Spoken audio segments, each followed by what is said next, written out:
Pessoal, boa noite. Acredito que todos estão bem, né? Desde já, um sextou para todo mundo aí, felizão aí, para quem, né, vai folgar aí no sábado e domingo. Segunda-feira estamos de novo na nossa luta. E desde já, né, boa noite a todos. Já estou vendo aqui alguns, né, alunos meus, em particular, alguns alunos de outras turmas, que eu não dou aula, mas sempre acompanhando ali nos corredores. Como vocês sabem, sou professor de Biologia da Escola Cônigo, né, e atualmente estou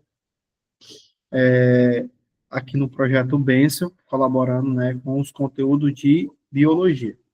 A pessoal, ela pediu para mim, né, selecionar um dos conteúdos que mais cai no Enem, e aí a gente tem, né, desses conteúdos que mais caem no Enem, a Ecologia.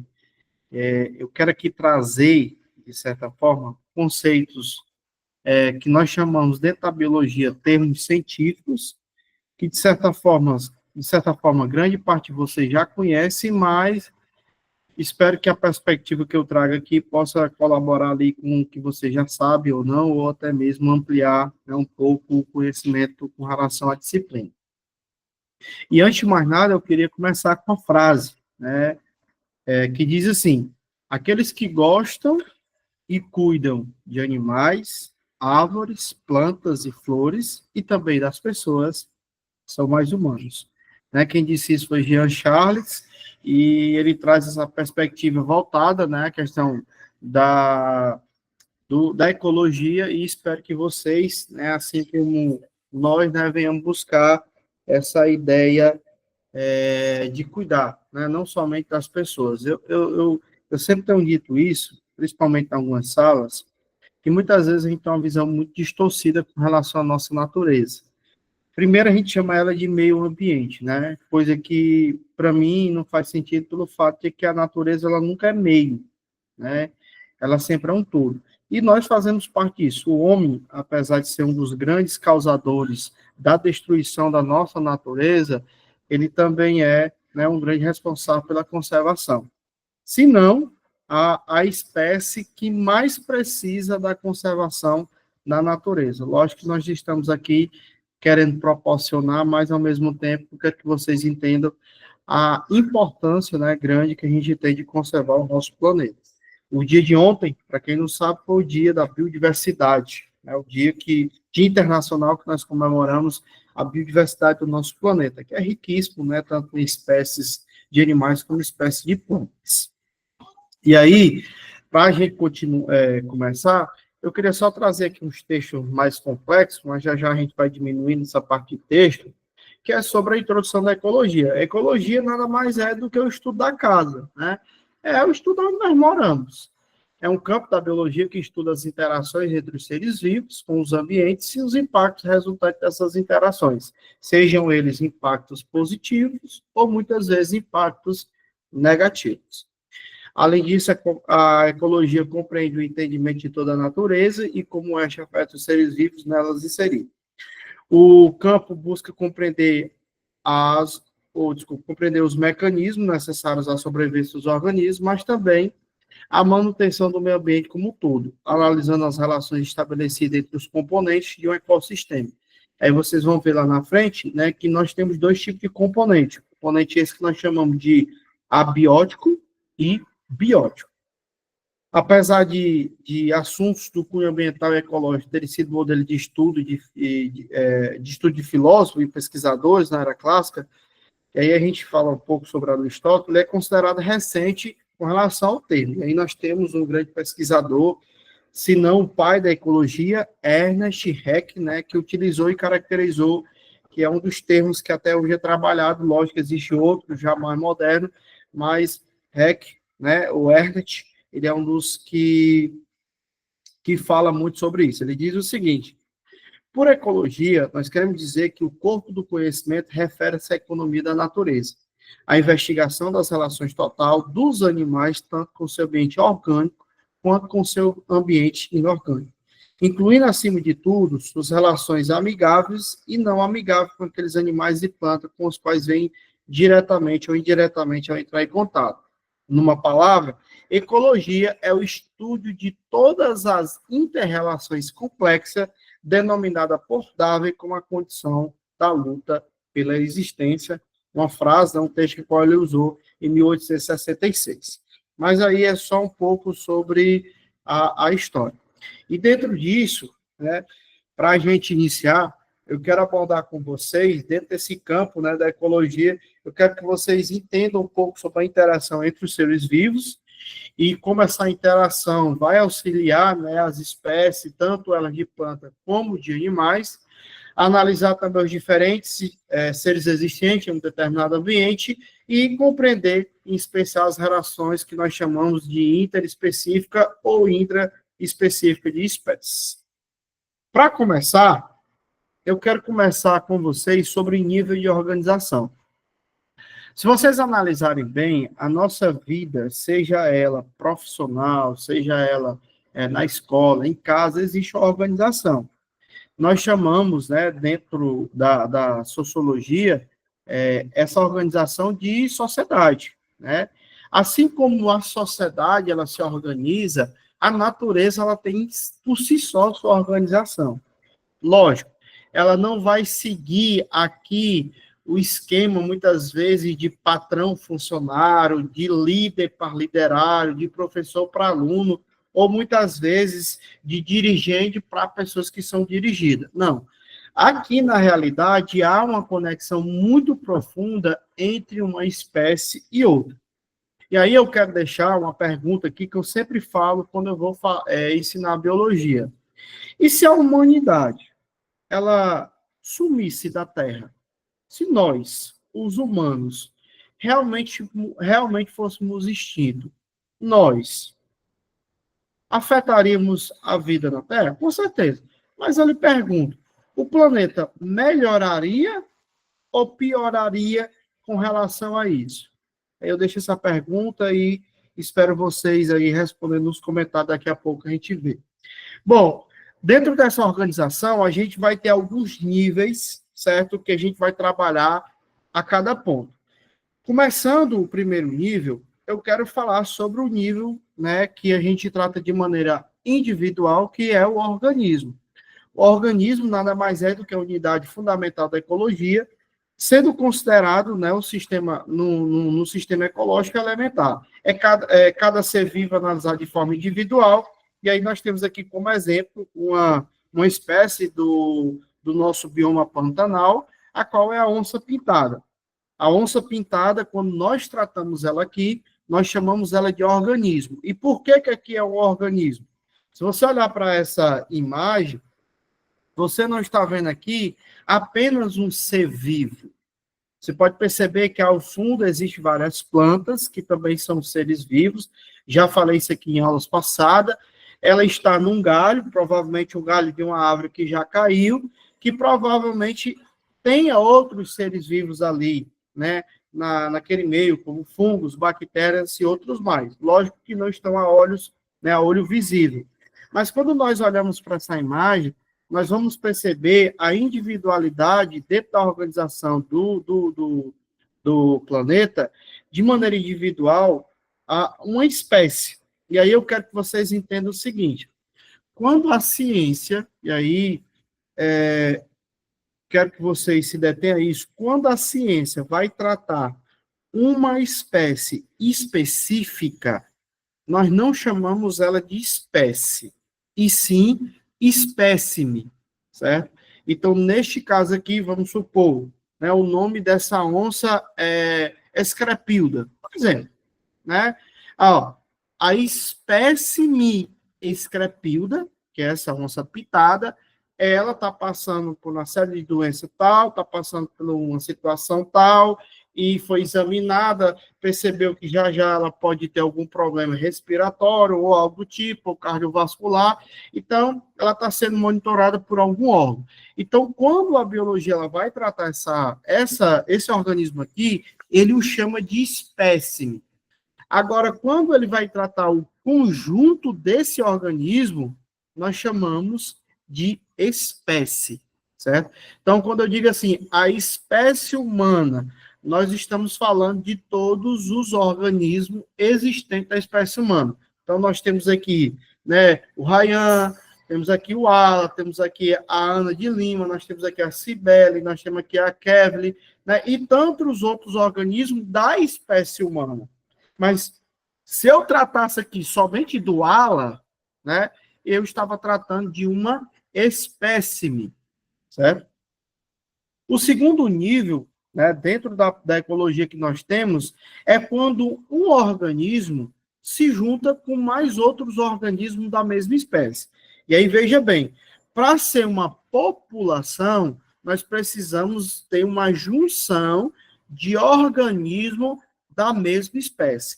População não é apenas um casal, não é apenas a mãe a onça pintada e os seus filhotes, é muito mais do que isso, é um conjunto de organismos onde que juntos, né, eles se tornam uma população. E para ser população, eles precisam ter essa interação, tanto entre si, como também com outras espécies. Mas, para a gente denominar que aqui é uma população, nós só podemos tratar de organismo da mesma espécie.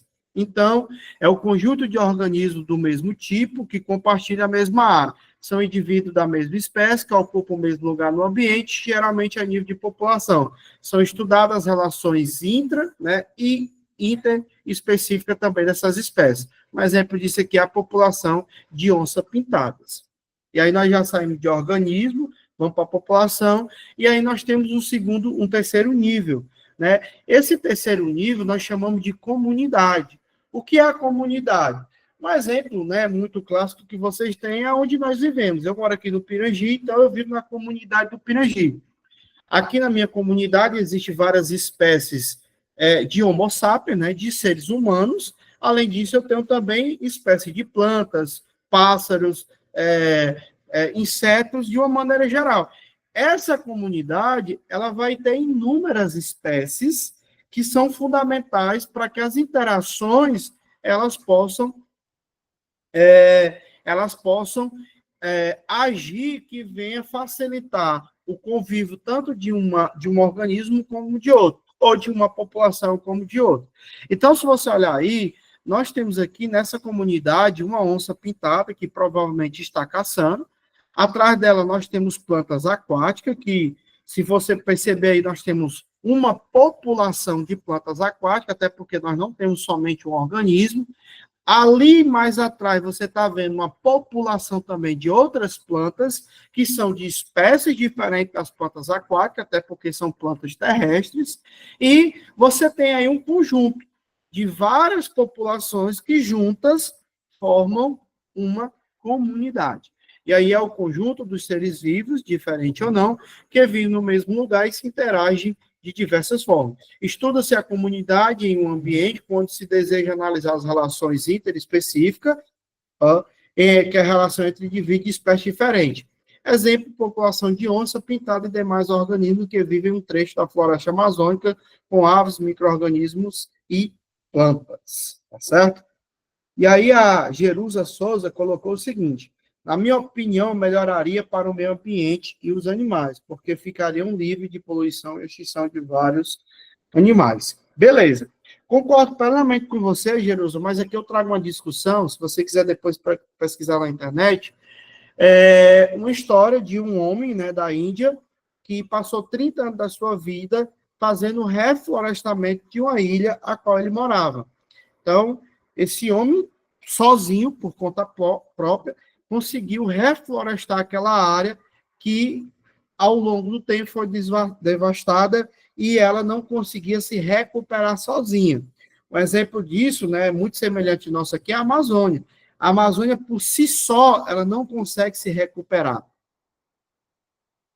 Ela vai precisar de inúmeras intervenções humanas, até porque não estou dizendo aqui que não há uma certa sabedoria por parte da natureza para fazer essa restauração, mas a sabedoria humana, né, a psique humana, ela tem uma vantagem, uma evolução assim, a nível de comparação com outras espécies, porque ela pode planejar, né, pode montar estruturas de recuperação e assim facilitar muitas áreas degradadas. Lógico, a gente polui muito, a gente desmata muito, a gente caça muito, mas também nós temos muitos exemplos de pessoas boas que ajudam, né, o nosso ecossistema a se restaurar. E aí, Jerusa, só para voltar no nosso contexto, a junção, né, de várias comunidades que nós temos, nós formamos os nossos famosos ecossistemas. E aí nós temos o nosso ecossistema terrestre, o nosso ecossistema, né, aquático e tantos outros que são fundamentais. Quando se trata de ecossistema, né, nós temos uma organização muito perfeita, porque tem uma interação, né, de tantos fatores ali existentes, mas engloba, além dos seres vivos presentes no local, os demais fatores ambientais existentes, como recursos hídricos, temperatura, solo, os nutrientes, e aí um exemplo, né, da nossa floresta amazônica com todos os seres vivos e recursos naturais. Por fim, nós temos a nossa biosfera, que nada mais é do que o nosso planeta Terra.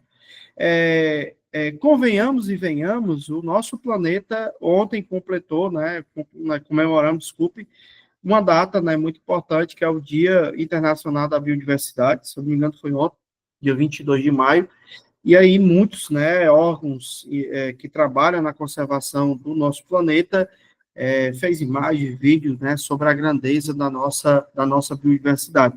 E assim como eu, né, espero que vocês também observem aqui um simples ecossistema marinho, mas aí com a diversidade muito grande de espécies. Nós temos aqui, ó, peixes, nós temos aqui, né, animais césseis, que no caso aí são as esponjas do mar, provavelmente temos algas aqui também, e outros nutrientes aí no solo, como é o caso dessas rochas que podem ter cálcios, né, cálcio e outras substâncias. E aí, o último nível inclui todos os ambientes e organismos do planeta, todos os ecossistemas estão interligados, formando a biosfera, exemplo, o planeta Terra. A imagem acima mostra cada um dos níveis de organização, analisando cada peixe, tem seu indivíduo, os indivíduos da mesma espécie formam a população, o conjunto de peixes e corais forma a comunidade, o conjunto da comunidade, junto com os fatores abióticos, com a água, rocha e luminosidade presente na imagem, forma o nosso ecossistema marinho. Então, nós temos, a nível de organização, o indivíduo, né, ou o organismo, população, comunidade, né, ecossistema e, por último, biosfera. Lembrem disso. E para a gente continuar, professor, eu queria só trazer essa imagem, porque essa imagem ela é muito interessante, que ela dá uma resumida para a gente. E aí, só para você ter ideia, como a biodiversidade do planeta Terra, ela é muito complexa. Se você observar bem, a gente vai começar com o átomo. Átomo é uma área que quem vai estudar a física, né? Também a química, que vai se aprofundar. A biologia também estuda, mas não é tão profunda como a química e a física. A partir disso, né, a junção de átomos, nós vamos ter as nossas moléculas, as junções de moléculas, organelas, as junções de organelas, células, e aí tecido, órgão, sistema, organismo, população, comunidade, ecossistema e a nossa tão linda biosfera. E aí você percebe a complexidade que é essa organização, mas a nível de ecologia, a ecologia ela só vai estudar do organismo até a biosfera.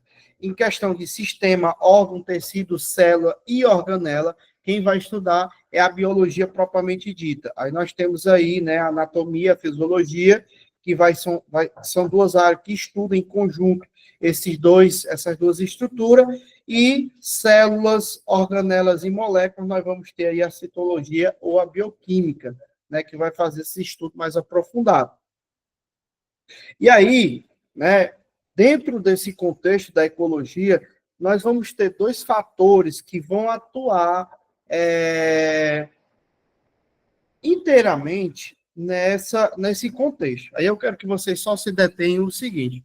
A biologia, ela tem muitos nomes que vêm da língua latina, né, que nós chamamos, ou do latim, desculpe, que é uma língua que durante muitos anos foi utilizada por muitos países, né, até pela própria Igreja Católica, que ainda utiliza nessa língua, e também, né, deve ter aí, em algumas comunidades ou alguns povos que ainda utilizam. E como foi uma língua que não foi considerada língua principal de países, a biologia utilizou. E aí nós temos aqui o termo abiótico e biótico. O biótico, né, são todos os seres vivos presentes no ecossistema, bem como suas relações intra e interespecíficas. E os fatores abióticos, e aí lembre disso aqui, todas as vezes, quando eu digo todas, não quero dizer que é 100%, mas a maioria das vezes. Por quê? Na biologia, sempre, e aí uma verdade absoluta da biologia, sempre há exceção. Renato, mas no ramo tal ainda não encontraram. Você disse a verdade, ainda não encontraram, mas provavelmente vai encontrar. Então, grande parte dos nomes da biologia, quando tem o prefixo a, quer dizer negação. Então, quando você vai para a biologia, quando você vê algum nome que tenha a letra A, então você já sabe que ele está negando alguma coisa. A palavra bio significa vida e tipos, né, são tipos ou algo específico, estruturas específicas ou seres específicos. Então, nós temos aqui os fatores bióticos, né, que são todos animais, plantas e outros micro-organismos, e aqui nós destacamos 5 grandes grupos, né, que é o caso dos animais, das plantas, dos fungos, das bactérias e também dos protozoários. E dentro dos fatores abióticos, nós vamos ter aqueles que, entre aspas, eu vou dizer um termo que não se usa mais, que são os fatores que não têm vida, né, que são elementos que não têm vida. Mas não é que eles não têm vida, eles só não são, eles não têm a estrutura como, né, como as espécies em gerais. Então, nós vamos destacar aqui, ó, o clima, a temperatura, a umidade do ar, a incidência dos ventos, o pH, além também de moléculas, né, que é o caso do nitrogênio, fósforo, oxigênio, carbono, e também outras gases ou moléculas que estão presentes na nossa, né, na nossa atmosfera ou no nosso planeta. Então, quando um exemplo, se eu perguntasse a vocês, olha, aqui na minha casa choveu, a chuva é o quê? Um fator abiótico. Olha, encontrei um lagarto aqui na minha casa. Eu encontrei um fator biótico, que é um elemento, um ser vivo que tem vida, certo? Esses dois grandes grupos, eles interagem entre si e ajudam muito, né, na composição do nosso ecossistema. Dentro disso, nós vamos para outras estruturas que é conhecido também dentro da ecologia, que são os conceitos básicos. Um dos primeiros conceitos que eu quero que vocês entendam aqui é sobre a palavra habitat. A palavra habitat, como vocês sabem, vem de casa. O habitat nada mais é o local onde nós moramos, certo? E aí, um exemplo, né? A maioria de vocês estão agora no seu habitat. Provavelmente os alunos aqui estão no seu habitat específico, no seu quarto, deitado aí na sua cama, no seu celularzinho com fone de ouvido. Se não estão com fone, estão também aí, talvez no computador, algo do tipo. Mas o habitat é onde a determinada espécie vive, né? No caso, onde ela mora. Então, uma das primeiras estruturas que nós estudamos também na ecologia é o habitat. Outra estrutura, né, que nós temos na ecologia é o nicho ecológico. E aí, preste atenção, só para você entender uma coisa. A zebra, ela vive na savana africana, certo? A zebra, ela tem como habitat a savana africana. Só que aí, a zebra, ela faz o quê? Ela corre, ela se alimenta, ela se reproduz, né? Ela tem interações com outras espécies, por exemplo, um leão ou uma onça, né? Não sei se a espécie específica lá é onça ou leopardo, alguma coisa assim do tipo. Consome ela, mata ela para comer. Nós chamamos essa interação de nicho ecológico, que é o modo como as espécies vivem, né?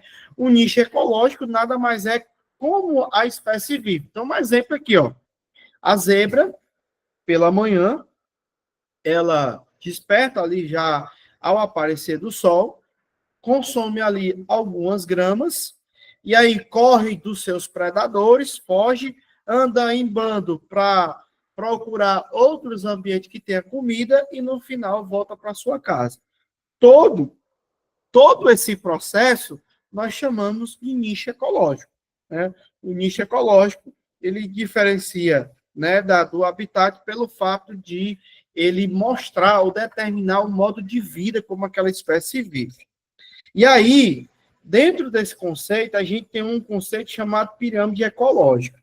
A pirâmide ecológica ela é utilizada muito, principalmente para quem é estudioso do campo da ecologia, né? E, de certa forma, se preocupa também com a sua saúde, quando vai estudar a questão energética do seu corpo, e aí a gente tem inúmeras pirâmides. Nós dividimos esses três grupos, né? O que é o pirâmide de energia, o pirâmide de biomassa e o pirâmide de número, certo?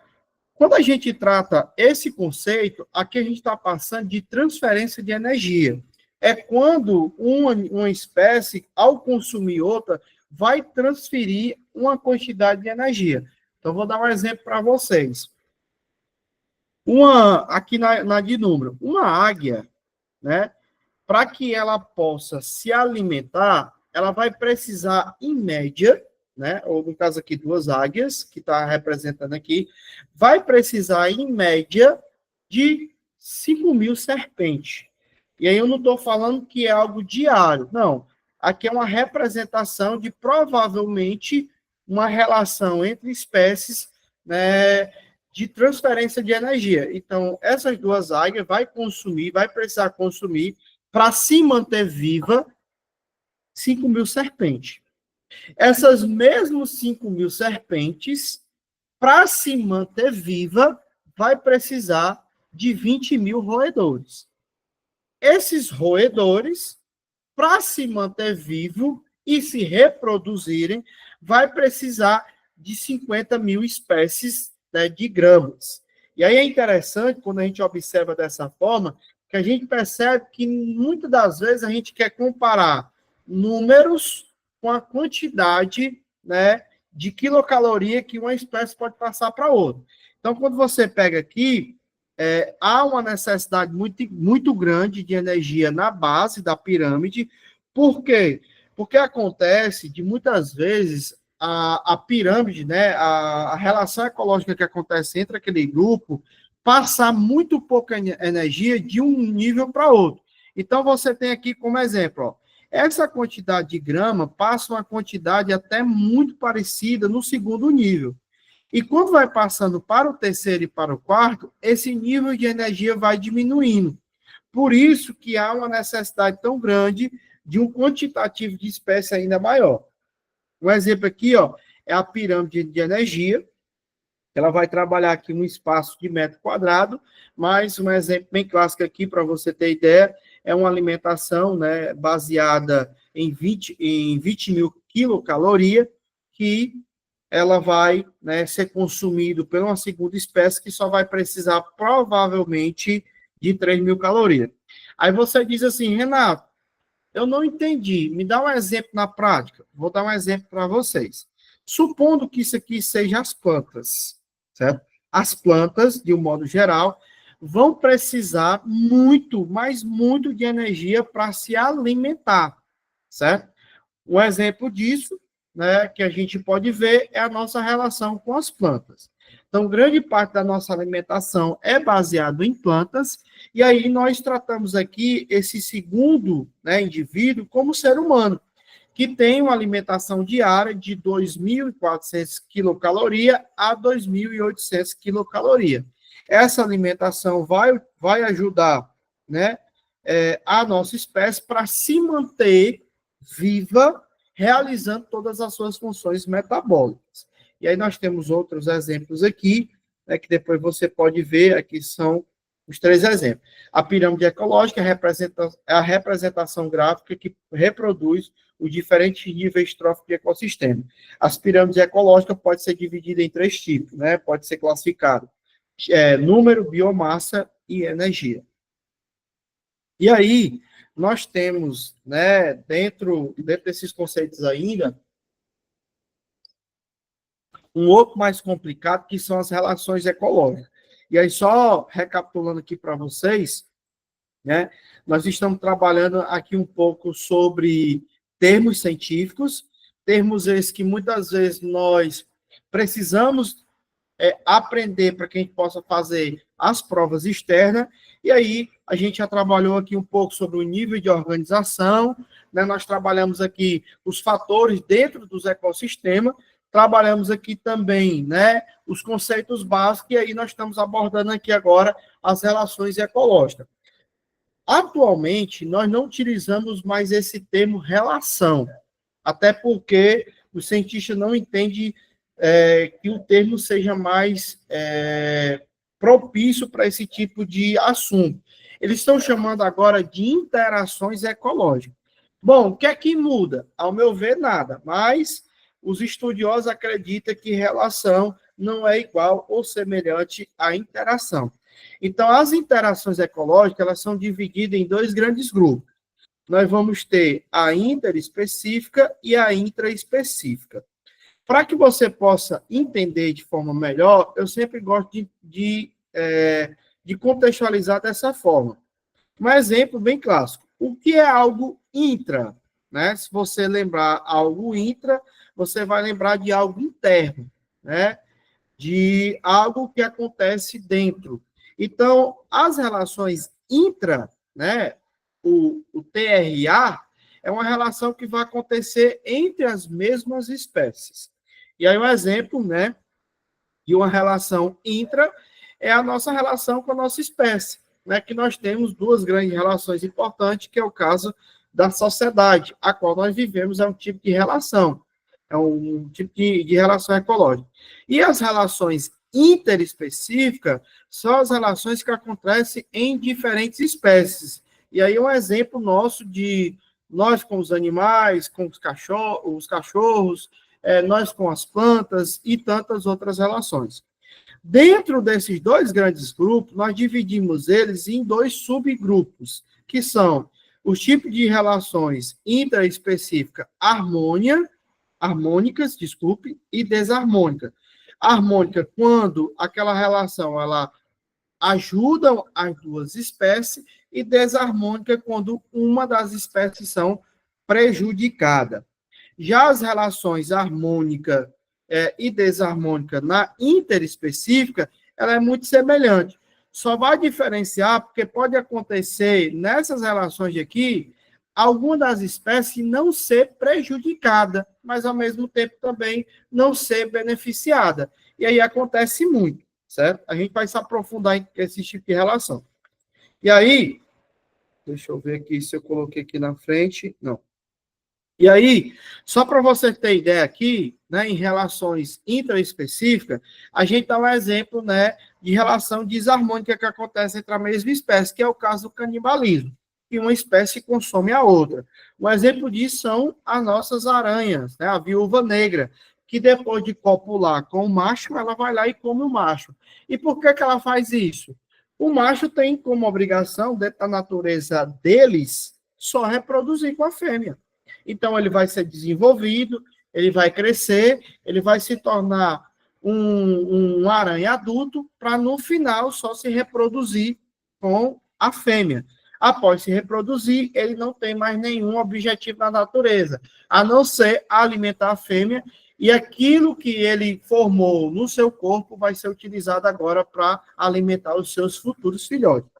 Um exemplo de uma relação desarmônica que acontece nós, como foi o que eu falei, é o caso da nossa sociedade, né? Ou então de colônia. Onde é que a gente vê muita colônia?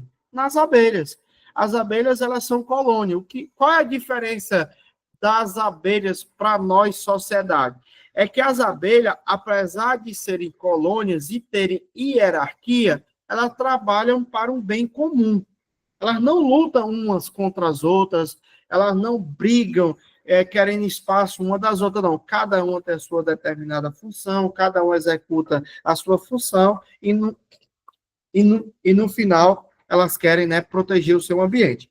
Quando a gente vem, né, para esse tipo de relação desarmônica, um exemplo também da gente tem é a competição, né, que acontece muito, né, no mercado de trabalho, ou até mesmo nas espécies, quando estão disputando território, um exemplo de um macho que muitas vezes está matando um próprio macho do mesmo organismo, da mesma espécie, para dominar ali o território, para conquistar para no final, e aí às vezes acaba dos dois morrendo e serem prejudicados. Nas relações interespecíficas, nós vamos ter alguns exemplos aqui, ó. Nós temos, né, no caso da desarmônia, nós temos o amensalismo, que é quando uma espécie ganha e a outra não acontece nada, por isso que tem um zero aqui. E aí acontece muito, né, de espécie de plantas que se utiliza, né, de copas de árvore para ficar mais alta, ao mesmo tempo ela ganha um espaço para coletar mais luz solar, mas ao mesmo tempo não prejudica as espécies, a espécie onde ela está, né, ali acampada. Nós temos o parasitismo, que é quando uma espécie ela vai parasitar outra, um exemplo disso são as nossas lombrigas, que quando nós somos meninos, né, precisamos fazer esse tratamento, e nós temos o predatismo, que é quando a espécie, né, o caso do leão, quando vai consumir a zebra, certo? E um exemplo de relação harmônica que acontece muito é o mutualismo. Nós temos uma relação muito forte com as bactérias em nossos estômagos.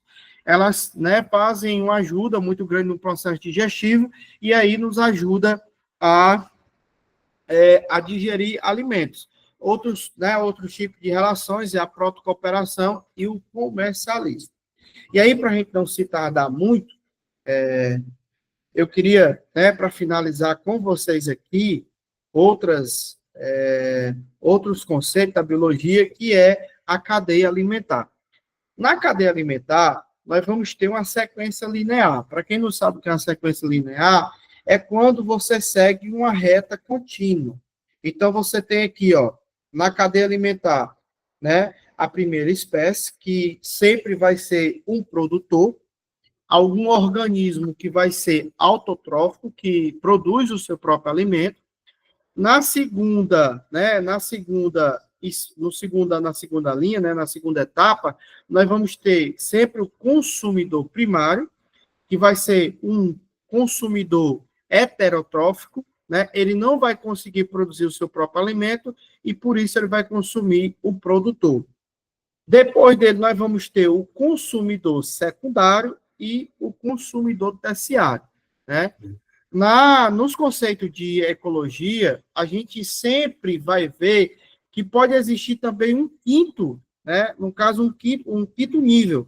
Nós temos o produtor, como a base de todos, nós vamos ter o consumidor primário, que é o primeiro a consumir o produtor, nós vamos ter o consumidor secundário e o terciário.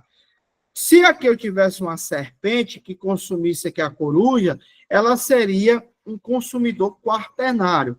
Até hoje, eu não vi, né, nem professores falando sobre a possibilidade de haver um quinto, né? Nesse caso, a gente só encontrou até o quarto. E aqui, né, nós vamos ter a presença de fungos e bactérias que vão ser um grande grupo que nós chamamos de decompositores. Então, já a gente vê com mais profundidade isso aqui. Então, nesse caso aqui, né, nós temos a cadeia alimentar, é sempre uma sequência linear. Nessa outra imagem aqui, você vai ver o que nós chamamos de teia. Teia nada mais é do que um amaranhado de fio, de conexões, aonde vai ter várias cadeias alimentares. Então, nós temos aqui, ó, as plantinhas, certo? As plantinhas vai ter uma cadeia, duas cadeias, três cadeias, quatro cadeias, cinco cadeias. Nessa cadeia aqui, ó, você vai ter, ó, o consumidor primário, o consumidor secundário e o consumidor também secundário. Ah, Renato, dentro de uma teia alimentar, uma espécie pode ocupar 2 níveis? Sim, pode ocupar. Um exemplo aqui é a onça pintada. Nessa cadeia aqui alimentar, ela é secundária. Já nessa daqui, ó, deixa eu ver. Aqui também é secundária. Deixa eu ver. Secundária também, deixa eu ver se tem ela como 3. Não tem. Mas, um exemplo aqui, que se por acaso tivesse alguma espécie que consumisse aqui, essa daqui, a onça pintada também consumisse, ela poderia ser ocupada. Mas pode acontecer, né, de uma espécie ocupar várias posições, às vezes consumidor secundário, às vezes consumidor terciário, às vezes até consumidor quaternário. Então, quando você vê um conjunto de cadeias alimentares, você vai ver uma teia. Todas elas vão estar sempre envolvidas nos decompositores. Os decompositores têm como função, né, consumir todas as espécies que, após a morte, né, possa ser degradada e voltar os seus nutrientes à natureza. E aí, como eu falei para vocês, né, esses níveis tróficos são divididos em três grandes grupos. Esses grupos nós chamamos de produtores, consumidores e decompositores. Os produtores são organismos autotróficos, como eu já falei para vocês, são capazes de produzir o seu próprio alimento. Um exemplo disso são as plantas e as algas. Já os consumidores, eles são sempre heterotróficos, são incapazes de sintetizar ou produzir o seu próprio alimento, desse modo precisam ingerir outros seres vivos. Os consumidores primários são aqueles que se alimentam dos produtores, os secundários se alimentam dos consumidores primários, os terciários se alimentam dos secundários e assim sucessivamente. Já os decompositores são organismos que realizam a decomposição, processo por meio do qual obtém nutrientes que necessitam de matéria morta e promove a devolução de alguns compostos químicos para o ambiente. Certo? Pessoal, é isso. Né? Eu não gosto de passar do meu horário. Espero que vocês tenham, né, de certa forma, compreendido essa parte de conceito da ecologia, que vai nos ajudar muito, né, nas provas externas. Alguma dúvida? Agora que está no Meet, dá para vocês perguntarem alguma coisa. Eu vou olhar aqui no comentário, mas não tem nada. Alguma dúvida? Um de cada vez, para não atrapalhar.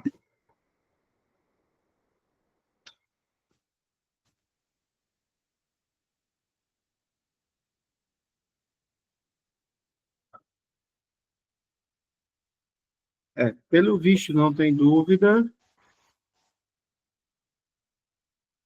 Um no mais, dou-lhe uma, dou-lhe duas. É isso, né? Fala. Lili, eu vi que a Lili também entrou. Oi, Renato. Boa noite, estava aqui acompanhando a aula. Muitos conceitos importantes, muitas questões trazidas aqui na aula de biologia, né? E é isso, a gente só pode agradecer a um tema que é super importante e é muito atual, porque ele sempre está caindo nas provas externas, né? Tanto no Enseja quanto no Enem.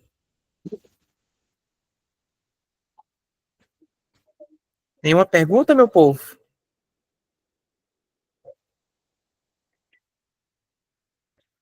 Não? Então é isso. É isso mesmo. Então, obrigado, professor Renato. Obrigado por tudo. Foi uma aula maravilhosa. Olha, só para a gente ver aqui um exemplo, né, de para você ver como os conceitos, às vezes as pessoas têm grande dificuldade com relação à parte da ecologia pelo fato de muitas vezes não lembrar do conceito. E aí, deixa eu ver se aqui tem algum que a gente cai. Ó, as cutias, deixa eu ver aqui, relações ecológicas. Ó. As cutias, pequenos roedores das zonas tropicais, transportam pela boca as sementes que caem das árvores, mas, em vez de comê-las, enterra internas em outro lugar. Esse procedimento te permite salvar a maioria de suas sementes enterradas para épocas mais secas, quando não há frutos maduros disponíveis. Cientistas descobriram, né, que as cutias roubam as sementes enterradas por outras, e esse comportamento de ladruagem faz com que a mesma semente possa ser enterrada dezenas de vezes. Essa ladruagem, né, está associada à relação. E aí ele bota aqui duas relações, né? Ele coloca aqui várias relações, no caso aqui, ó, sinfilia, eu nunca ouvi falar, predatismo, vocês já ouviram, que é quando uma espécie consome a outra, parasitismo é quando uma espécie parasita a outra, competição é quando você tem, né, espécies disputando o mesmo ambiente, a mesma alimentação, a mesma fêmea, o mesmo território, e o comercialismo, né, quando você faz uma troca, você vende no sentido da natureza, né? Então, se você observar uma pergunta dessa, se você só se lembrar do conceito, você vai conseguir responder claramente que é uma competição, até porque nós temos espécies que está cavando, né, a semente que a outra plantou, né, na mesma espécie. Deixa eu só, acho que, ó, outra aqui, né, um exemplo aqui, só para terminá-lo. Algumas espécies de orquídea apresentam flores que mimetizam vespas fêmeas. E aí, mimetismo aqui é imitar, né? De forma que vespas machos são atraídos na tentativa de acasalamento. Ao chegar às flores, os machos frequentemente entram em contato com o polo da flor, sem prejuízo de suas atividades. Contudo, como não consegue se acasalar, esses machos procuram novas fêmeas, podendo encontrar em novas flores. E aí as plantas aqui induzem, né, uma polinização através do mimetismo. Então, você tem aqui, ó, o comercialismo, há uma troca, né, ó, o que eu falei para você, há uma venda de algum produto? Tem. Você tem uma planta aqui que está vendendo, de certa forma, o sexo para aquela vespa, né?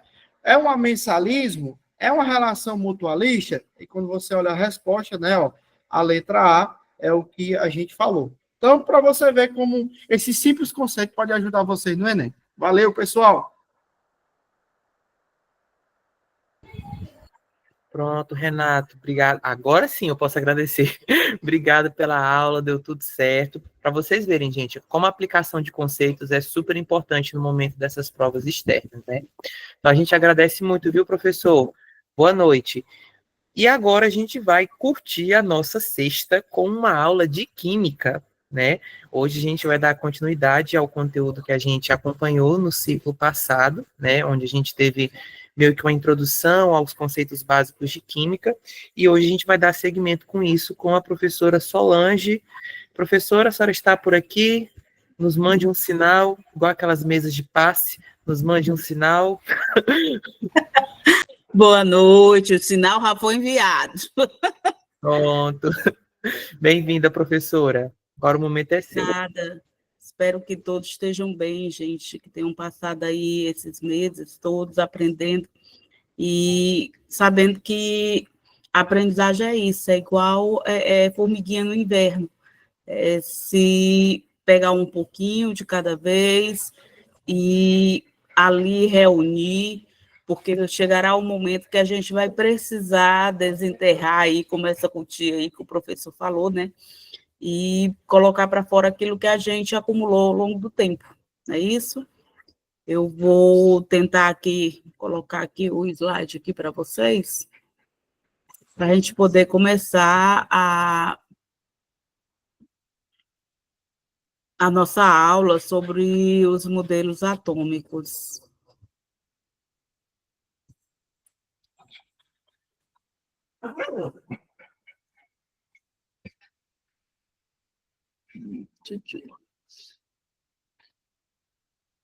Aí você me diz aí se eu conseguir compartilhar, tá bom? Tá todo mundo ok? Vendo aí? Tá sim, professora. A gente está visualizando como se fosse tipo o modo de edição. Não está em tela cheia. Não está em tela cheia? Pois olha, o meu tá aqui. Pois deixa eu ver se eu consigo colocar aqui. Mas se conseguir aqui ver dessa forma, você consegue ver que eu alterei aí a lâmina? Sim, consigo. Pronto, ótimo. Gente, deixa eu só fazer assim uma introdução a respeito da estrutura atômica. Como a gente viu na aula anterior, né, que todas as coisas são construídas pelos átomos, e essa união de átomos forma as substâncias, forma os compostos, e que tudo isso é o mundo, né, gerado por esses átomos. E para começar a entender esse átomo na sua íntegra, a gente resgata um pouquinho como foi construída essa ideia desse átomo, né? Aí é que entra o conteúdo da evolução dos modelos atômicos. Dentre essa evolução, a gente vai trazer um resgate desde o primeiro filósofo, né, que no caso aqui foi Demócrito, que ele mentalizou, estava no campo filosófico, só no campo das ideias, o que seria, do que as coisas seriam construídas, do que a matéria seria construída. Nós sabemos que, desde lá da terceira série, a gente vê que o que é matéria? É tudo que tem massa e ocupa lugar no espaço. Mas o que é essa massa, o que é esse espaço, né? Essa massa eu posso relacionar com o peso. E ocupar esse lugar no espaço significa que, tendo um objeto, tendo uma matéria naquele determinado espaço, naquela determinada moldura, não pode ser colocado duas coisas ao mesmo tempo. Então, por exemplo, nós somos matéria, vocês estão na casa de vocês estão ocupando, estão sentados, e não pode ter duas pessoas aí sentadas nesse mesmo local que vocês estão. Isso significa que nós somos matéria, né? E temos um determinado peso. Demócrito começou a mentalizar no campo das ideias do que seria formado isso. Olha o que o cara pensou. Mentalize. Ele colocou aqui como exemplo, né, tipo uma pedrazinha, aí ele tritura essa pedra, tritura cada vez mais, e quando chega a uma parte que, na época, não poderia ser mais dividido, era o máximo do máximo da divisão, já tinha sugado tudo que poderia ter, ele, né, colocou ali, defendeu a ideia que essa parte seria o átomo. Tanto que a palavra átomo, o A vem do não, tomo de divisão. Então, seria uma parte que não poderia ser mais dividida. Isso na concepção de Demócrito. Aí, dentro ainda da proposta de pensamento filosófico por Demócrito, né, ele mentalizou e descreveu, tanto que hoje nós estamos utilizando dos escritos de Demócrito, né, colocando que toda matéria era constituída por essa parte pequena, né, que não era compacta, que ele nomeou como átomo. E esses átomos se encontravam em movimento, que o universo era constituído por esses átomos, né? Que eles eram infinitos e eternos, mentaliza aí, né? Essa construção, tudo no campo filosófico. Aí você pode até perguntar, mas Solange, esse campo filosófico vinha somente das ideias? Claro que as ideias vêm de uma demanda de estudo, né? De observações. Não foi construída uma experiência. Ele construiu esse pressuposto dele a partir de leituras, de observações, mas não de experimentos, tá?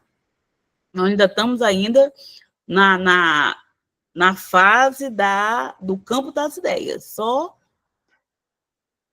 na mente, através, logicamente, de uma busca, de uma troca, de uma leitura. Logo após Demócrito, entra Aristóteles, que Aristóteles já fala, né, exatamente da construção dessa evolução a partir que a gente chama dos compostos, dos 4 elementos, né, que é o ar, que é o fogo, que é a terra, que é a água. Tem até um anime, que é o Avatar, né, que eles introduzem essa mesma mentalidade, né, que todas as coisas foram construídas na concepção de Aristóteles, que a partir desses 4 elementos. Nada fugiria, né, desses 4 elementos. Isso na construção de Aristóteles. A partir de Dalton, né, já é uma construção, logicamente, por tudo que já tinha feito. Eu costumo dizer que é como se alguém fizesse da seguinte maneira. Eu acho muito isso muito interessante. O homem em si é muito interessante. É como se alguma pessoa construísse, por exemplo, uma caneta.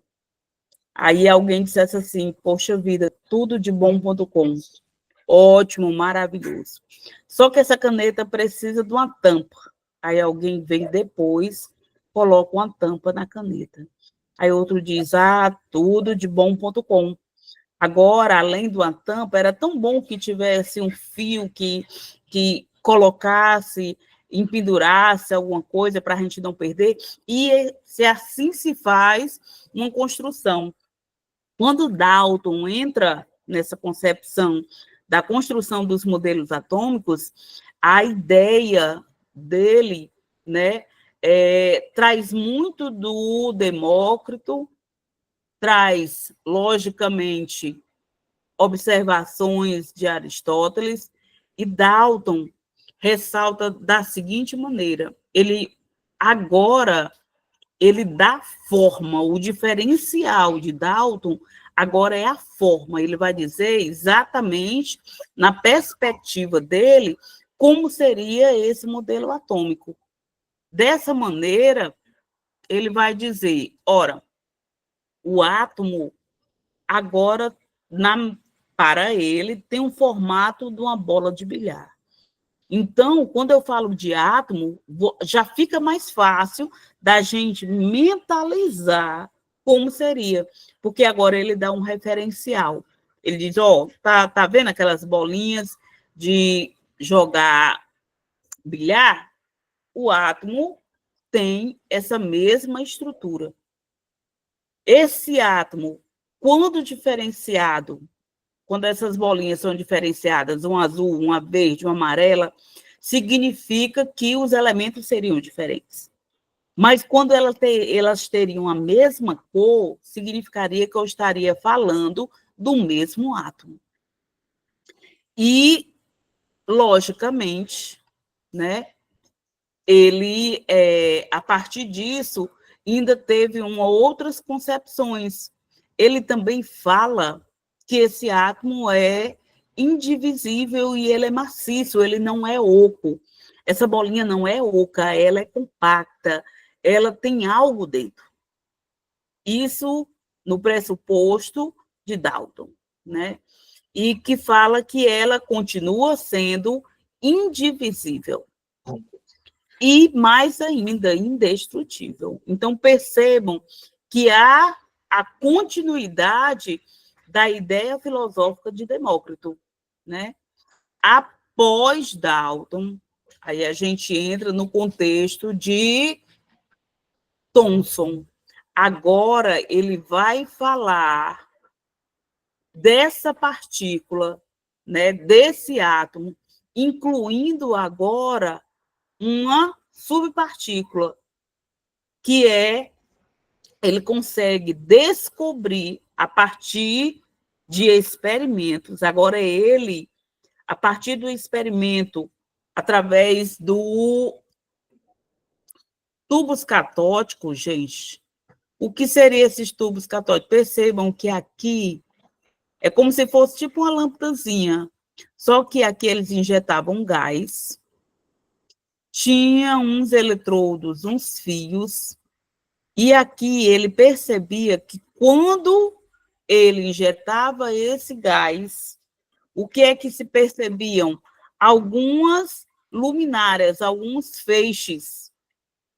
E a partir dessa descarga, porque na verdade era uma descarga elétrica, ele consegue, quem descobriu o elétron foi o Thomson. Ele que descobriu o elétron, além de descobrir o elétron, ainda descobre a carga dele, que é negativa. Nós sabemos que o átomo, ele é formado, né? Ele é formado aqui por elétrons. Só Deus sabe a força que eu estou fazendo para a letrinha ficar razoável. Ele é formado por elétrons, que tem a carga negativa. Ele é formado por prótons, que tem a carga positiva. E ele é formado por nêutrons, que justamente a carga, ela não tem carga. Então, temos duas cargas opostas aí, né? O elétron e o próton e o nêutron, que não tem carga. Só que Thomson descobre o elétron a partir desses raios catódicos. E, a partir dessa descarga, né, desses raios catódicos, ele também percebe que a massa, o elétron também tem uma massa, só que é tão pequena que a gente diz que ela é desprezível. Então, não se conta muito a partir a massa do elétron. Mas foi de extrema importância, porque Thomson, gente, ele divide as águas agora com um experimento real. Enquanto todos os demais, enquanto Demócrito, enquanto Aristóteles, enquanto Dalton, estavam só no campo filosófico, no campo das ideias, Thomson chegou e vamos para o experimento. E foi isso que aconteceu. Até aqui, meu povo, tudo bem? Existe aí alguma dúvida, alguma pergunta? Que fica melhor quando se tem, quando a gente está explicando, para a gente poder resgatar. Tudo bem aí? Alguma alma vivente dê o ar da graça, dizendo que tá, que eu não estou vendo alguém tem que falar, que eu estou só na apresentação aqui e fugi aqui da expressãozinha aí. Tudo bem? Posso continuar? Todo mundo calado, então significa que está de Deus, né? Prossigamos. Aí, como Dalton, né? Vamos resgatar a ideia de Dalton. Como Dalton disse que o átomo era uma bolinha de bilhar, né? Que era compacta, que era indivisível, indestrutível, Thomson também lançou a sua proposta do átomo. Ele pegou a ideia de Dalton, logicamente, né? E acrescentou. Em qual sentido? Que agora ele inclui algo importante, que é as cargas. Ele diz que essa bola de bilhar que Dalton tinha dito, toda ela tem a carga positiva. E que, né, esses pontinhos, essa parte aqui, esses pontinhos aqui, seriam os elétrons incrustados, né? Teria justamente esses elétrons que ficavam incrustados nessa bolinha toda de carga positiva, que era para justamente neutralizar. Cada bolinha dessa se referia a um elétron. E no total, logicamente, né, entre positivo e negativo, ficaria com a carga total zero, elas se anulariam, né? Tudo bem? Então, eu vou sempre estar retornando para a gente não perder o raciocínio. Quem começa com os experimentos, definir esse campo científico com a experimentação foi Thomson, o qual descobre o elétron, tá? Ele fala de carga positiva aqui, mas ele não a descobriu. Quem descobriu, posteriormente, eu vou estar ressaltando aqui quem foi. Aí nós vamos vir para quem, né? Thomson aqui descobre a partir de uma outra partícula de complementação de estudo, né? Rutherford é quem descobre o próton, a carga positiva. E a partir também de um outro experimento, que foi esse daqui. Olha o que é que o cara faz. Nós temos aqui Nós temos aqui uma caixinha de chumbo, tá? Isso aqui é uma caixinha de chumbo. E por que o chumbo, Solange? Porque o chumbo retém toda a radioatividade de qualquer partícula. Não é à toa que quando a gente vai fazer um raio-x, por exemplo, a gente se deita, ou a parte que você vai, né, se expressar nesse exame, é colocada uma placa de chumbo que você vai fazer do pulmão, coloca-se nas suas costas, você vai fazer em na perna, por debaixo, que é para justamente reter a radiação que você vai receber. E isso, o Rutherford, na época, já sabia sobre esse elemento químico chumbo, muito pesado, muito denso, por isso que retém essas partículas. Ele coloca um elemento altamente radioativo, que é o polônio. Ele coloca o polônio aqui dentro e veja que essa caixinha tem um orifício, tem um buraquinho, que por onde esse elemento vai emitir essa radiação. E o que é que ele faz? Ele coloca lâminas, né, finíssimas de chumbo e coloca uma lâmina de ouro aqui, ó. E esse formatozinho aqui, ele é um sal para observar se esse feixe que vem através da radiação do polônio, como é que ele atravessa. Vocês percebam que quando sai essa radiação, né, ela vem retazinha, quando chega na lâmina de ouro, ela começa a se recostear de três formas, né? Fazendo tipo um desvio. Aí, olha o que é que ele entende a partir desse experimento. O cara começa a perceber e descrever na sua experiência que aonde essa radiação, esse feixe passa direto, é porque não tem nada que o impeça, e ele diz que o átomo ele tem espaços vazios.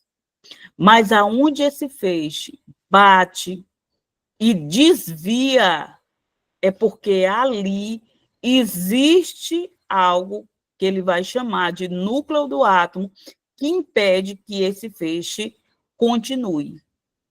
E então, quem descobre, né, que o átomo, que lá nas antigas, Dalton diz que era só uma bolinha de bilhar, que era maciça, que era aquilo que ele chamava de átomo, o Rutherford agora, com experiência, ele vai dizer, ali não era o átomo todo em si, ali era uma pequena parte do átomo, que ele denomina de núcleo do átomo.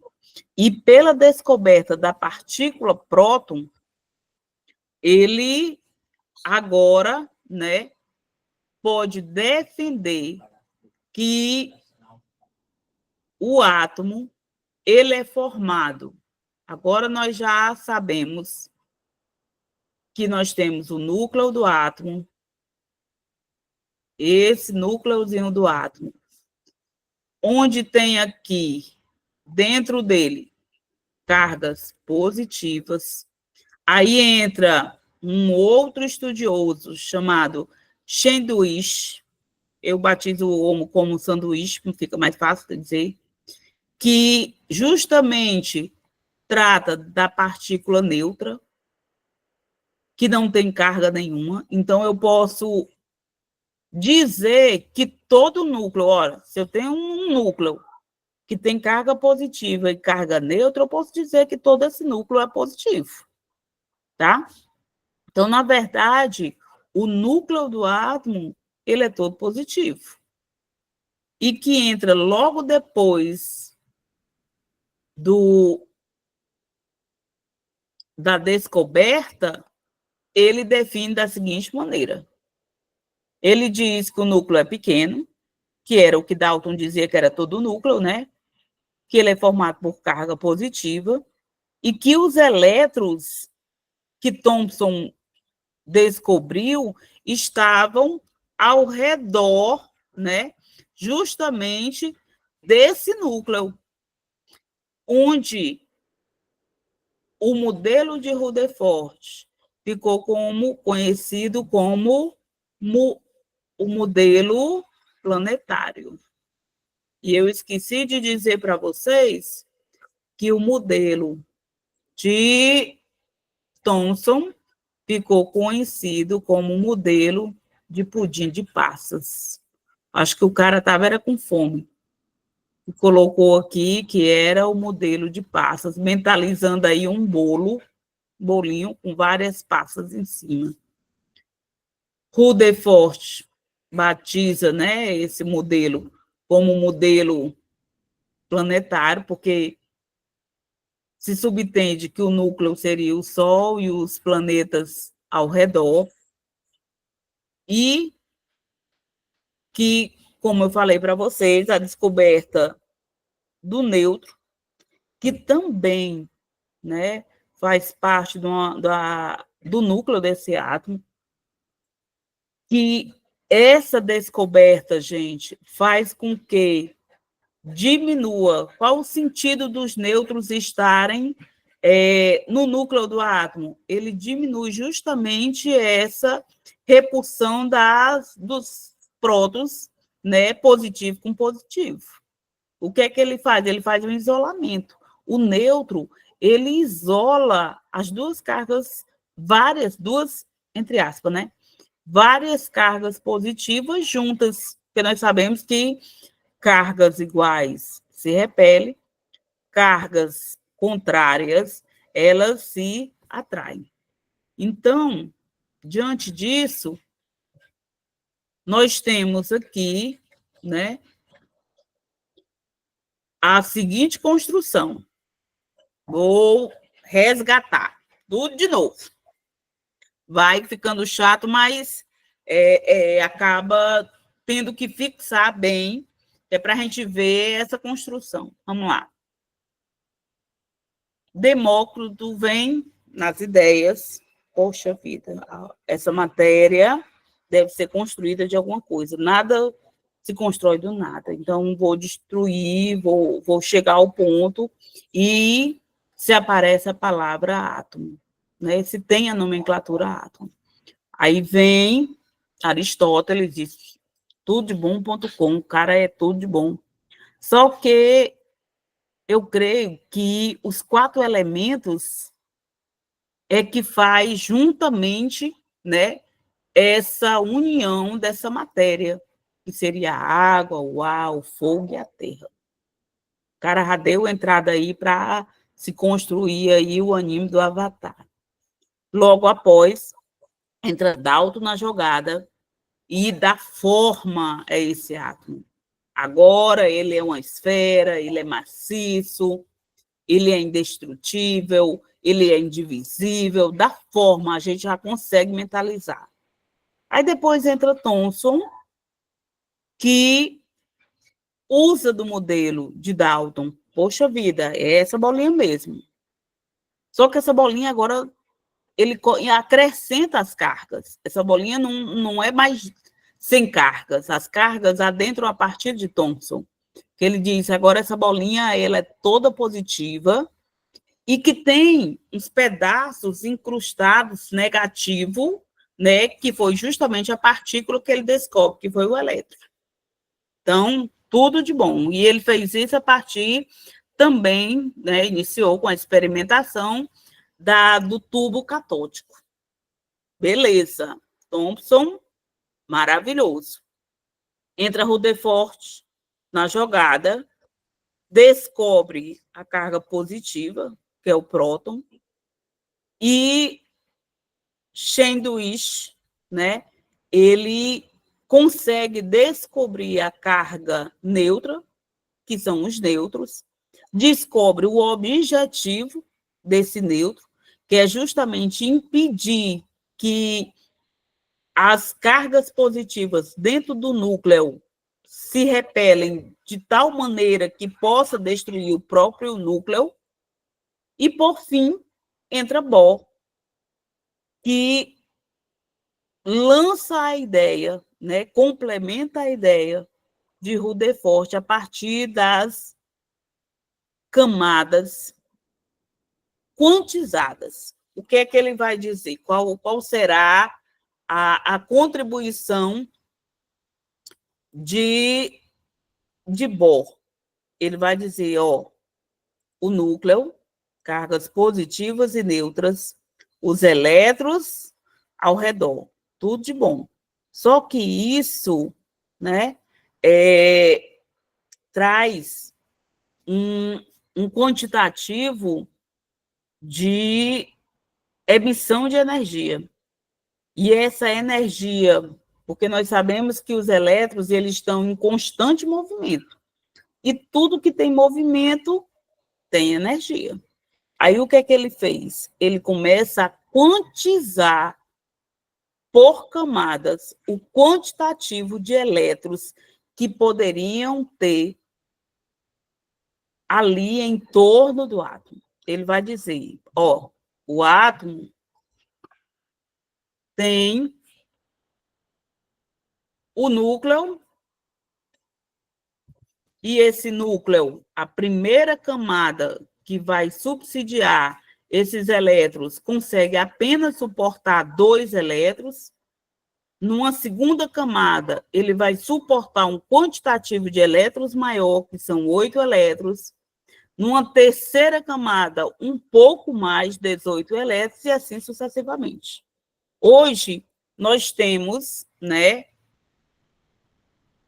7 camadas. Camada K, L, M, N, O, P e Q. Nós temos essas 7 camadas. Aí você pode dizer, mas Solange, tem possibilidade de haver mais camada? Tem. Ao longo da construção dos modelos, tudo é possível. Possa ser que aí, né, no nosso milênio, 2050, 2060, algum estudioso já consiga comprovar mais camadas. Dentro disso, ele monta um postulado. E o que é um postulado? Postulado é uma compilação daquilo que ele consegue defender a partir dos seus estudos. Ele vai dizer no seu primeiro postulado que a eletrosfera do átomo está dividida em regiões denominadas níveis, que é justamente esses níveis, né, K, L, M, N, O, P, Q. E que cada nível desse, gente, tem um quantitativo de orbitais. Aí vocês podem me perguntar, mas Solange, o que é esse orbital? Aí eu vou tentar explicar da seguinte maneira. É o local mais propício para se encontrar os elétrons. Porque os elétrons, gente, ele tem uma dualidade. O que é isso? Ele pode estar oscilando por dois conceitos. Eles podem ser partícula e pode ser onda. E o que é que isso quer dizer? Quer dizer, por exemplo, quando eu estou numa escola, eu entro na escola. Aí, se eu perguntar para vocês, qual é o local propício para eu encontrar os alunos?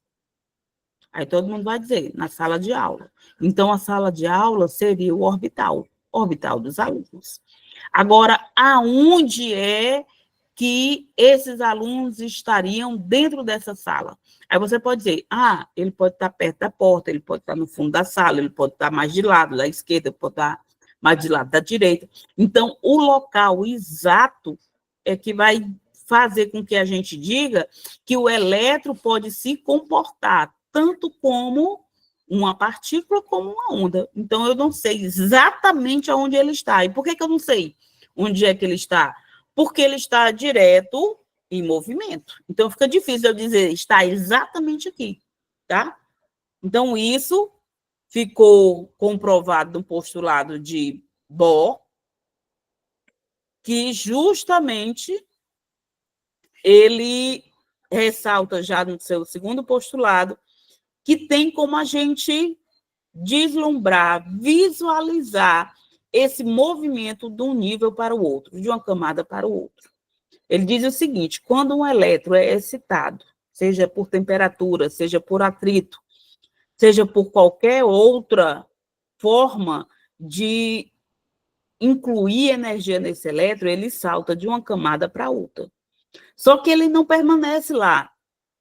Ele sempre retorna. E quando retorna, ele lança um fóton. E o que é um fóton? Uma luz. E um exemplo disso é os fogos de artifício. No final do ano, quando a gente vê, né, aqueles fogos lindos e maravilhosos de todas as cores, o que é que está acontecendo? Está sendo excitado elétrons que estão presentes nos elementos químicos, e esses elementos químicos têm determinadas características de cores. O sódio mais para o amarelado, o potássio mais esverdeado.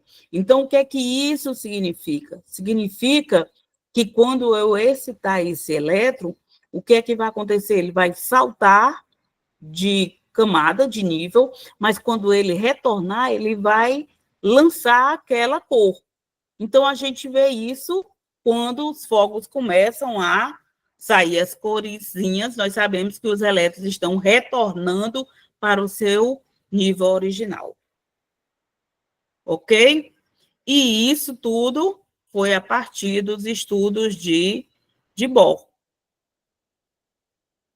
Aí, né, nós temos aqui a expressão, o núcleo, que tem dentro dele carga positiva e os nêutrons, sem carga. Beleza.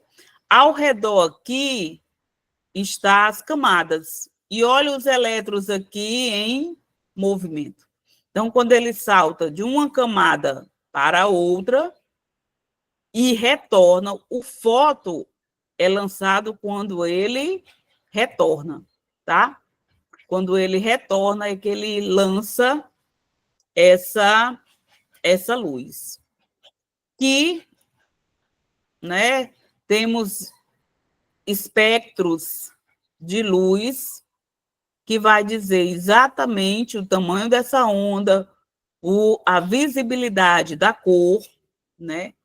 São espectros, gente, de luz visível e de cores detalhadas, que com certeza a gente consegue perceber, né, a partir da descoberta dos estudos feitos através desses modelos atômicos, que esses átomos, eles lançam esses fótons justamente para apontar para a gente, para direcionar para a gente, mesmo que nós não tenhamos com esse olhar microscópico, ultramicroscópico, para perceber esse movimento do elétron, mas nós sabemos que ele existe e é visível através, né,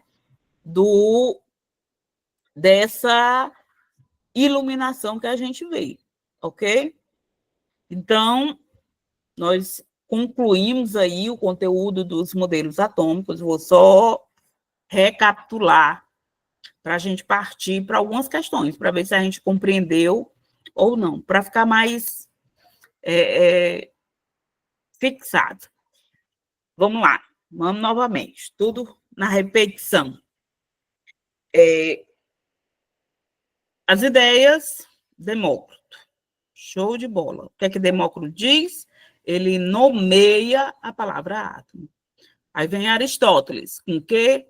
Com os 4 elementos. Aí entra Dalton com a forma do átomo. né? Agora ele dá forma. Enquanto isso, nós não tínhamos essa forma, mas Dalton nos dá aí a forma. Aí entra Thomson com experimentação e descobre a partícula elétron. Vem Rutherford, descobre a partícula próton. Vem Sandwich, descobre a partícula nêutron e o seu objetivo, né? Vem Bohr e quantitatiza. Essa palavra quantizar é muito utilizada para o postulado de Bohr, que ele vai dar quantidades exatas para cada nível desse átomo. Aí, relembrando também que se nomeou com palavras, né, para a gente fixar melhor o modelo de Dalton como bola de bilhar, o modelo de Thomson como pudim de passas, o modelo de Rutherford como modelo planetário, né? Não tivemos nomes para o de Bohr. Alguns livros didáticos trazem até Rutherford e Bohr, porque eles eram contemporâneos. Eles vivenciavam, né, no mesmo período e trocava-se estudos. Então, não teve, sim, um modelo bem direcionado para Bohr. Aí, quero ver aqui com vocês uma questão da Universidade Federal de Santa Catarina, que ele diz da seguinte maneira: a palavra átomo é originária do grego e significa indivisível, ou seja, segundo os filósofos gregos, o átomo seria a menor partícula da matéria, que não poderia ser mais dividida. Atualmente, essa ideia não é mais aceita. A respeito dos átomos, é verdadeiro afirmar que não podem ser desintegrados. Desintegrados é se desmanchados, né? São formados por pelo menos 3 partículas fundamentais. Nós sabemos que o átomo é formado. Qual partícula? A positiva, né? A negativa. E não podemos esquecer da partícula neutra, que tem como objetivo, primeiro, fazer com que os prótons não se repila de tal maneira que pudesse se afastar e sair do núcleo, mas ela também faz com que os prótons e os nêutrons, os prótons e os elétrons, perdão, os prótons e os elétrons não se choquem de tal maneira no núcleo. Possuem partículas positivas denominadas elétron. Nós sabemos que a partícula positiva não é elétron. É quem? Próton. É o próton que é a partícula positiva. Apresenta 2 regiões distintas, o núcleo e a eletrosfera. Tudo de bom.com. É justamente isso. Nós temos o núcleo e nós temos aqui o que a gente chama de eletrosfera. Apresenta elétrons cuja a carga é negativa, isso mesmo. Os elétrons têm carga negativa. Contém partículas sem carga, que é chamada nêutron, tudo de bom.com. Então, a única aqui, né, que está fora do padrão da verdade, não podem ser desintegradas, podem sim, e a partícula positiva não é elétron, é próton, tá? Ok, até aqui? Tudo bem? Entendido aí essa questão? Então, vamos para a segunda. Na famosa experiência de Rutherford, né? Vou relembrar qual foi essa experiência. o cara pegou o elemento radioativo polônio, colocou sobre a caixinha de chumbo com um orifício e ficou observando o feixe, a radioatividade que esse elemento lançava sobre a folha fina de ouro. E observou esse feixe, se ele era retilíneo, se ele era reto, ou se ele tinha desvios, né? Aí, continuando, ó, na famosa experiência de Rutherford, quando vocês verem o nome, vocês já mentalizam o que foi que aconteceu nesse modelo. No início do século XX, com a lâmina de ouro, os fatos que isoladamente ou em conjunto indicavam o átomo possuía um núcleo pequeno e positivo foram, né? As partículas alfa teriam cargas negativas? Primeiro, as partículas alfas, nós temos que ver, vou adentrar um pouquinho ao conteúdo de radioatividade, nós temos aqui partículas alfa, nós temos a partícula beta e nós temos a partícula gama, tá? Então, essas partículas, elas, justamente, a alfa tem carga positiva. Então, A1 já se trata, né, de uma falsa resposta. O 2, ao atravessar a lâmina, a maioria da partícula alfa sofreria desvio de sua trajetória. A maioria, ele está delimitando, né, o que seria justamente quem iria se dividir. E não ficou dentro da proposta de Rutherford que seria essa maioria.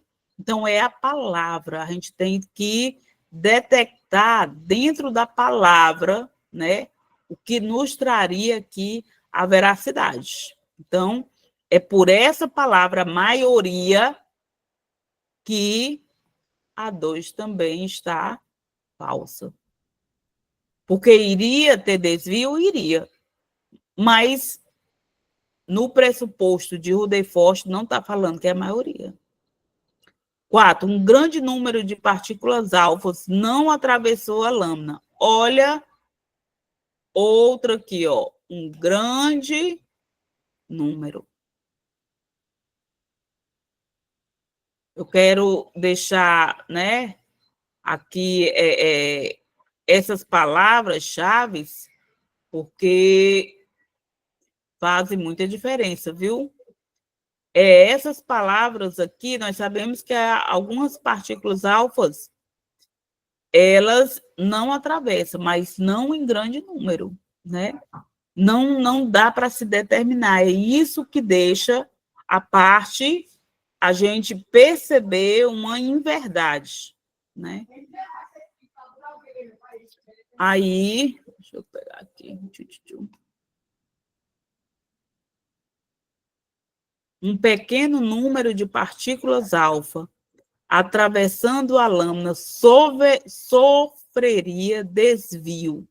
Ó, nós sabemos que, olha a proposta, houve o polônio dentro da caixinha, um orifíciozinho aqui, e essas partículas foram lançadas sobre a lâmina, né? Então, tá aqui. Só que essas partículas, umas passavam direto, outras chicoteavam, né? Se desviavam. Era todas? Não. Era nenhuma? Não. Era inúmeras? Não. Era algumas. E esse alguns, eu até discordo aqui da universidade, quando ele vai dizer um pequeno número, né? Ele poderia dizer que apenas partículas alfa atravessava a lâmina e sofreria desvio. Acho que esse pequeno, assim como um grande, ele também tem uma certa inverdade, mas não todo, né? Assim como não todo desse daqui, mas por esse pequeno número, eu, pessoalmente, né? Eu colocaria como inverdade essa. Mas tem a certa veracidade. Tem um meio termo aqui, né, de verdade e falso. Eu, pessoalmente, se eu fosse reformular essa pergunta, eu tiraria esse pequeno número, assim como eu tiraria grande número, maioria, porque eu acho que é tendencioso, né? É um detrator, no caso aqui, né? Então, tem a meia verdade e a meia falsidade aqui, né? A 16, a maioria das partículas alfa atravessaria os atos da lâmina sem sofrer desvio de sua trajetória, ó, a mesma, né? A maioria das partículas alfas, eles gostam de tratar aqui dessa maioria. Nós sabemos que as partículas alfas são positivas, né? E que, com certeza, elas atravessariam, mas eu não colocaria, né, essa maioria, esse pequeno número, né? Elas, com certeza, atravessam a lâmina, né? Umas sem sofrer desvio e a outras se desviando, né? Então, eu também, aqui na minha opinião, gente, é meia verdade aqui, tá? Entre essa meia verdade. E a gente passa para essa daqui. Essa é da Universidade Federal de Minas Gerais, que ele vai tratar dos 3 modelos, né, que a gente fez todo o comentário. Ele diz que o modelo 1, núcleo atômico denso com carga positiva e os elétrons em órbitas circulares. Ele vai falar do modelo 2, átomos maciços e indivisíveis. Eu gosto muito de ensinar meus alunos a trabalhar com aquela questão de, quando a questão não tem nada a ver, você já exclui, né? E quando você já sabe uma, você já mentaliza. Ó, átomo maciço e indivisível, dos 3, de cara é Dalton. Então, já venho aqui por exclusão. O 2 tem que ser Dalton. Então, ou é a ou é a E. Tá? Então, já excluo B, C e D. Aí ele vai dizer, núcleo atômico denso, com carga eletropositivas, elétron em orbitais circulares de energia quantizada. Ó a palavra quantizada, ó. Quando fala de quantizado, só pode ser bom. Aí eu venho para cá, ou era a ou era a E, né? A última que tem Bohr e tem o meu de Dalton, então só pode ser essa daqui. Só pode ser a E. Ok? Ficou entendido? Vocês conseguiram captar aí a informação, gente? Espero que fique. O colega, eu mandei esses slides para o colega, ele pode repassar para vocês, deve repassar para vocês. Espero que vocês deem uma lida, tá? Com calma. E à medida que forem surgindo dúvidas, vocês também podem me repassar, viu? Que eu terei o maior prazer. Eu acho que o maior prazer de um professor, além do seu salário pouco, que deveria ser mais, é responder perguntas. Isso significa que deixou dúvidas, que começaram a estudar, né? Começaram a ter uma certa curiosidade. Então, isso é importante para um professor, essa troca, tá bom? Então, se surgir dúvidas, eu terei um enorme prazer de retirar, de mandar uma videoaula, uma coisa que eu indico aqui, eu sempre gosto de indicar, tem site, gente, tão legal no YouTube, tem um cara que ele é o Café com Química. Eu vou até mandar para o colega alguns sites que eles podem repassar para vocês, que eles têm assim uma forma de explicar top de linha. Só de ler lá uns palavrão, mas faz parte para no pensamento dele para a diversão, né? E tem o Marcelão da Química, que também é outro que disponibiliza vídeos totalmente de graça, todos os conteúdos de química que vocês podem imaginar, o Marcelão, ele tem lá no YouTube, de graça. Graça total, tá? Café com Química é tudo de bom.com. É top de linha. Gosto demais. Assisto, às vezes estou aqui sem fazer nada, e vou assistir os vídeos e achar graça da arrumação do criatura. Mas gosto demais e aprendo demais. Ótimo, Kézia. Continue assim, viu? E depois vejam as resoluções de questão de Enem do Marcelão, que nas próximas aulas eu gostaria muito de trazer umas questões de Enem para a gente discutir dos conteúdos que a gente já viu, tá? Pois, gente, um cheiro, obrigada pela atenção de vocês, viu? Tenham um ótimo final de semana e que Deus abençoe cada um. Cheiro grande. Pode fazer igual a mim. Tchau, gente. Ei, professora, boa noite, muito obrigado. Que aula maravilhosa. É tão bom quando a gente tem uma aula leve, que a gente vê a pessoa sorrindo enquanto dá aula. Isso é incrível, incrível. É de Deus. Bom, é uma felicidade maravilhosa. E é tudo de bom, gente.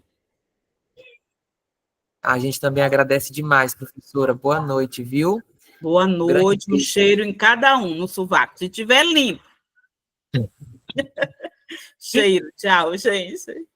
Tchau, Fih. É isso, gente. Um cheiro no sovaco de cada um. Preencham a frequência de vocês. Semana que vem a gente volta com mais aulinhas do Bença, viu? Grande abraço. Beijão.